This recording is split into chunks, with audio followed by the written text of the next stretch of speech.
যে বিতর্ক তারা আমাদের কাছে আমাদের সামনে উপস্থাপন করেছে। জুলাই পুনর্জাগরণ উপলক্ষে সরকারি প্রাথমিক বিদ্যালয়ে শিক্ষার মূল ভিত্তি শীর্ষক প্রাণবন্ত এক বিতর্ক প্রতিযোগিতা অনুষ্ঠিত হয়েছে পিরোজপুর সদর উপজেলার ৮০ নম্বর পালভরা সরকারি প্রাথমিক বিদ্যালয়ে।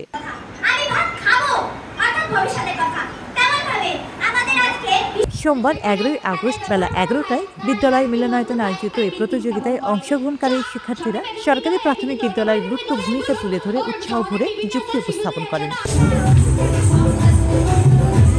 প্রধান অতিথি ছিলেন উপজেলা নির্বাহী অফিসার মামুনুর রশিদ। বিশেষ অতিথি হিসেবে উপস্থিত ছিলেন উপজেলা প্রাথমিক শিক্ষা অফিসার মোহাম্মদ শহীদুল ইসলাম, উপজেলা সহকারী প্রাথমিক শিক্ষা অফিসার মোহাম্মদ নজরুল ইসলাম মোল্লা, নির্মল চন্দ্র শীল, অদিতি বিশ্বাস এবং সহকারী ইন্সট্রাক্টর মোহাম্মদ মুখলিসুর রহমান।